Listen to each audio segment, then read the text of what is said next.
بە فەرمی کاتی نمایشکردنی نوێترین زنجیرەی جیهانی Game of Thrones Night of the Seven Kingdom دیاریکرا. فەرمون با لەم ڤیدیۆیە باسێکی بکەین. باوی ئەوە نەما بڵین Winter is coming، بەڵێ ئەوەی کە لە Game of Thrones بیستوتانە، ئێستا باوی ئەوەیە بڵین Spring is coming، واتە بەهار بەڕێوەیە. ئەوەی کە ئیبینن براندین و ڕیکلامە بۆ زنجیرە تازەگەی جیهانی Game of Thrones Night of the Seven Kingdoms. ئەمانەڵێن بەهار بەڕێوەیە، کە شتێکی زۆر سەرنجڕاکێش و جیاوازە بۆ فانەکانی Game of Thrones. بڕیارە ئەم زنجیرە نوێ لە مانگیەکی ساڵی 2026 لە تۆڕی HBO بەردەست بێ، واتە پێش وەرزی سێمی House of the Dragon بۆمان بڵاوەکەنەوە.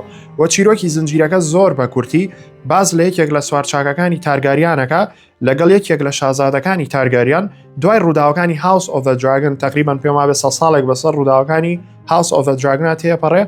ئەم دوو کەسایەتیە گەشتەکەن بە حوشانشینەکەی نێوجیهانی Game of Thrones، واتە چیرۆکەکەی 100 ساڵ دوای House of the Dragon و 100 ساڵ پێش Game of Thrones، واتە لە بینی هەردووشانە. ئەو وێنەی کە لەسەر شاشەکە دەرەکەوێستا ئەمە یەکەم پۆستەری فەرمی زنجیرەکەیە کە تەنها چەند خولەکێکە بڵاوکراوەتەوە و هەروەکۆی بینین جەوێکی زۆر Game of Thronesانە لەناو پۆستەرەکە هەیە، ڕەنی جلەکانیان زۆر جوانە. هیوادارم کە زنجیرەکەشیان بڵاو کردەوە بینەران لە خۆیان ڕازی بکەن و هەمومان دڵخۆش بکەن، بەڵام دڵنیام جیهانی Game of Thrones هەرچێکی لەسەر بڵاوکرێتەوە شکست نایەنێ و شتێکی جوان دەرەچێت. جاییتر ئەم زنجیرەیە وەکوتم مانی یەک بڵاوکرێتەوە و وەسفێکی باشەکرێت کە بەحساب بە کواڵیتی زۆر بەرزبوویان ئامادە کردوین و ئاگادار بن هیچ دراگۆنێک لە چیرۆکەکەیان نییە و ئەو کاتەیە و سەردەمەیە کە دراگۆنەکان کۆتیان پێهاتووە.